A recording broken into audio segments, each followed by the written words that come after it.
गाजीपुर जनपद के कर्मवीर सत्यदेव जी की पुण्यतिथि बड़े ही सादगी के साथ मनाया गया। इस पुण्यतिथि में हजारों की संख्या में लोगों ने उपस्थित होकर उनको श्रद्धा सुमन अर्पित किया। साथ में ही उनके दोनों ही पुत्र प्रोफेसर आनंद और आनंद ने इसमें आए हुए अतिथियों का स्वागत और अभिनंदन किए। इस पुण्यतिथि में उत्तर प्रदेश के आला अधिकारियों के साथ साथ मंत्री और विधायक भी उपस्थित रहे। साथ में हथियारम मठ के मठाधीश भवानी यतीनंद जी भी इस पुण्यतिथि पे मौजूद रहे।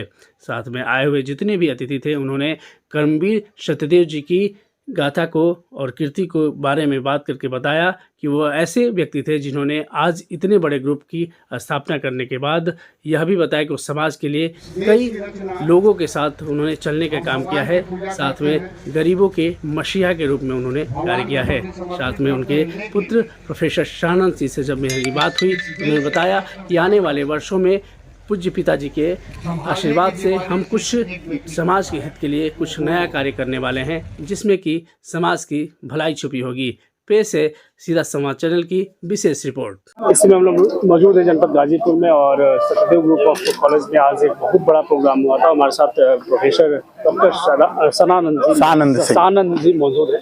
हम बात करेंगे सर, ये कैसा प्रोग्राम था और इसका मुख्य उद्देश्य क्या था? पूज्य पिताजी कर्मवीर सत्यदेव सिंह 1950 में इलाहाबाद विश्वविद्यालय के छात्र रहे। तो उन समयों में शिक्षा की बड़ी कठिनाई थी और बड़ी कठिनाइयों से गरीबी में ही वो भी पढ़े, क्योंकि समाज ही पूरा गरीब था।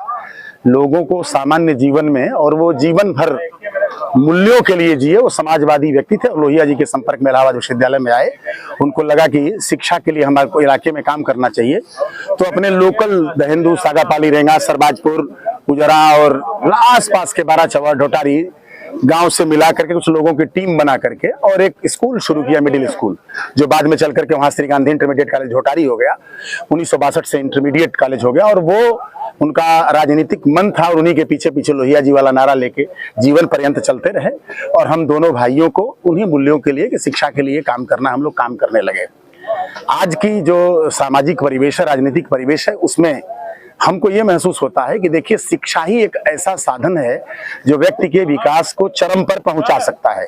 पूज्य पिताजी 2017 से नहीं है तो 2018 से लगातार प्रथम पुण्यतिथि से लेकर के 6वीं पुण्यतिथि पर का आयोजन होता है। और हम लोग देश भर के राजनीतिज्ञों को और विश्वविद्यालय के प्रोफेसर्स को, कुलपति को, न्यायमूर्ति को, गवर्नर को भी मैंने आमंत्रित किया था। ये संयोग है कि मान लीजिए नहीं आए हम आदरणीय कार्ड आपका महामहिम मनोज सिन्हा जी के लिए भी गया था और कार्ड प्रेस के माध्यम से ही कह दूं आदरणीय लक्ष्मण आचार्य जी को भी गया था, जो सिक्किम के गवर्नर है। दोनों ही आएंगे जब आए, क्योंकि कश्मीर का चुनाव होना है। तो आदरणीय मनोज सिन्हा जी से हम लोगों के रिश्ते पहले से भी पारिवारिक रहे, क्योंकि मोहनपुरे गांव है। पिताजी उनके इंटरमीडिएट कॉलेज के प्रधानाचार्य थे, मेरे पिताजी भी थे। उनके बड़े भाई ढोटारी में ही पिताजी के साथ रहे, टुनटुन भैया। तो एक पारिवारिक रिश्ता है। हम राजनीतिक रूप से दूर रहे, लेकिन निकटता उनकी वजह से थोड़ी बढ़ गई और बड़ी उसका लाभ भी जीवन में मिलता है। हम लोगों को अभी तत्काल ये है कि ये कॉलेज कैसे विश्वविद्यालय की ओर जाएगा और बिना सरकार के आशीर्वाद से बड़ा काम नहीं हो सकता और लंबा इंतजार नहीं कर सकते आप, क्योंकि आप अगर प्रतीक्षा करते हैं तो बहुत देर हो सकती है। दूसरा कोई बना सकता है, नहीं बन सकता है। एक योजना रहती है कि 5 साल, 3 साल, 4 साल में। तो हम तो जनता से भी आशीर्वाद लिए, शासन से भी लिए, न्यायमूर्ति से लिए, मित्रों से लिए, सभी के साथ ही रहना है सामाजिक जीवन में। हम अपने मार्ग को थोड़ा और चौड़ा किए, संकीर्ण नहीं किए कि हम इनको छोड़ के इनको पकड़ रहे हैं। हमने सबको लेके सबका स्वागत किया है और सभी के साथ रहने का मेरा मन है। मेरा रास्ता थोड़ा चौड़ा हुआ है और उसमें सभी का मैंने आज स्वागत किया। उत्तर प्रदेश सरकार के मंत्री रहे अन्नपूर्णा जी, जो भारत सरकार की मंत्री हैं, लेट लतीफ आ सकती हैं। सवेरे दयाशंकर जी का भी प्रोटोकॉल आया है। अब आएंगे तो करेंगे। प्रधानमंत्री का कार्यक्रम है, जब वहाँ उनका गाड़ियों का वो अयोध्या में है। दयाशंकर भाई तो आए नहीं अभी तक, आएंगे ही, वो हमारे नेता हैं। और भी लोगों को मैंने आमंत्रित किया था, जिनमें से लोग जो आए उनके प्रति कृतज्ञता पूर्वक आपके सीधा संवाद प्रेस के माध्यम से अपने सभी मित्रों के प्रति, आए हुए सभी लोगों के प्रति, प्रेस के साथियों के प्रति, साधु समाज के प्रति, पीठाधीश्वर हथियाराम के प्रति और जितने आचार्यगण जो कुछ भी इस परिसर में आए, अपना आशीर्वाद उनसे आपके माध्यम से मैं मांगता हूं और सभी को कृतज्ञता पूर्वक प्रणाम करता हूं। उनके जीवन के लिए एक बात कहता हूं कि जहां कहीं भी आप खोजेंगे, आपकी उम्र के हिसाब से मैं भाई और बेटा जो भी रिश्ते में लगता होऊंगा, आपका यह भाई खड़ा रहेगा और आपके हम एहसानमंद हैं। हम चाहते हैं कि आपका आशीर्वाद मिले और उसी की ताकत का, आशीर्वाद की ताकत का एक परिणाम है, क्योंकि हमको गांव से जो निकले हैं वो गांव के लोगों ने हमें देखा है कि हम लोग कैसे काम करते हुए यहाँ तक आए हैं, तो हम तो सबको लेके चलते हैं। और कोई बात हो तो आप पूछ सकते हैं। एक आखिरी प्रश्न है कि आप हमेशा समाज से जुड़े हैं, समाज के लोगों के लिए कुछ ना कुछ करते आए हैं। नया साल आने वाला है, उसमें कुछ नया क्या कुछ देखने को देखिए, एक बड़ा कार्यक्रम हम कोविड काल से पहले चले थे। जब चले थे तो लोग हंसते थे। हमने एक बात कहा 2019 में कहा था, जब कश्मीर से कन्याकुमारी तक हम साइकिल चला रहे थे 7,500 किलोमीटर के, उसके हम आयोजक थे। उसमें ये भी साथी हमारे थे, मनोज यादव थे। एक टीम बनाया मैंने 15 लोगों की, कॉलेज के लोगों की, सामाजिक लोगों की, राजनीतिक लोगों की, और कश्मीर से हम चले। और कश्मीर से चलने के बाद जब हम लोग पहुंचे हैं कन्याकुमारी तक 7500 किलोमीटर में, तो हम लोगों ने पेड़ लगाया पूरे सड़क पर, लोगों से मिले, विश्वविद्यालयों में व्याख्यान कराए, लोगों का आशीर्वाद प्राप्त किए। जो कुछ भी हम लोग रोज भाषण देते थे, कहते थे कि अगर आप पर्यावरण के प्रति चिंतित नहीं होंगे, नदियों का सम्मान नहीं करेंगे, वृक्षों का नहीं करेंगे, आप अपने स्वास्थ्य का ध्यान नहीं देंगे, तो एक दिन ऐसा अवसर आ जाएगा कि आप अपने कंधे पर सिलेंडर लेके चलेंगे। मेरी वीडियो है, उसमें चलवा दूंगा आपको। अभी मैंने बोला है कि सिलेंडर लेके चलेंगे।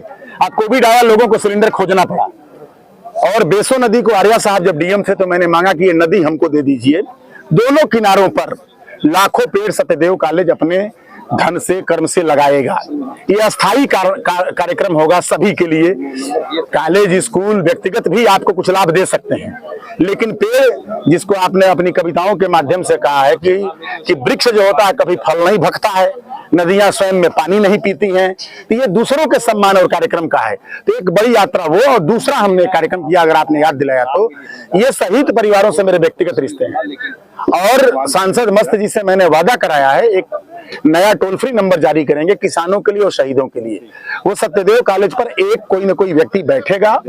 किसान को अगर गाय खरीदना है या भैंस खरीदना है, जानवर खरीदना है, बीमा करना है, जो कृषि मंत्रालय, पशुपालन मंत्रालय के अंतर्गत है, तो अगर वो हमको सूचना देगा तो हम उसकी मदद बैंक में भी करेंगे, और पशु चिकित्सा अधिकारी मेरे पीछे बैठे हैं वहां भी करेंगे। उसका लोन भी होगा, उसको छूट भी मिलेगी, और वह पशुपालन भी करेगा, जो उत्तर प्रदेश सरकार की योजना है। योजनाओं के लाभ को पहुंचाने के लिए हम सत्यदेव कॉलेज को एक बड़ा केंद्र बनाएंगे। आने वाले समय में कृषि विज्ञान का भी केंद्र ये बनेगा, बीएससी एजी भी शुरू होगा। इस साल लॉ शुरू हो रहा है, लॉ की बिल्डिंग हम बना रहे हैं, तो उसके लोग यहाँ आए थे जो आशीर्वाद देके गए हैं। तो आगामी समयों में जब आप आएंगे तो यहाँ बीए, एलएलबी, ये सब कोर्सेज शुरू होंगे। तो शिक्षा हमारे लिए एक बड़ा माध्यम है। इन सब लोगों से, समाज के लोगों को प्रणाम करने का एक वर्ष में अवसर है। एक खाई मिटती है, लोग देखते हैं कि ऐसे समाज के लोग, जो बनवासी समाज के लोग हैं, जिनकी जरूरत भगवान राम को भी पड़ गई थी ना, याद है ना आपको घटना, आपको रामायण की, रामचरितमानस की, तो वो समाज भी यहाँ आशीर्वाद देता है। और विश्वामित्र की जरूरत पड़ी थी तो गुरुदेव भी यहाँ रहते हैं। वशिष्ठ मुनि की जरूरत है तो गुरुदेव भी हैं। आचार्य भी हैं, मित्र भी हैं, दोस्त भी हैं, और राजनीतिज्ञ भी है। तो चीजें कुछ अच्छी होनी चाहिए, यही मैं कहूंगा, और आप सबके माध्यम से आशीर्वाद चाहता हूं। मेरी बात यहीं तक है। जय हिंद आप सबको। आपने देखा कि इन्होंने जिस प्रकार से बताया कि हर समाज का, हर कुनबा के लोग इनके साथ है, और एक सबसे बड़ा इन्होंने जो कि शिक्षा का एक लेके चला है, और आने वाले समय में इन्होंने पर्यावरण की बात कही है, किसानों की बात कही है, तो आगे भी इनके साथ ऐसे बातों पर चर्चा होती रहेगी। फिलहाल के लिए इतना ही। मैं वेद प्रकाश से सीधा संवाद।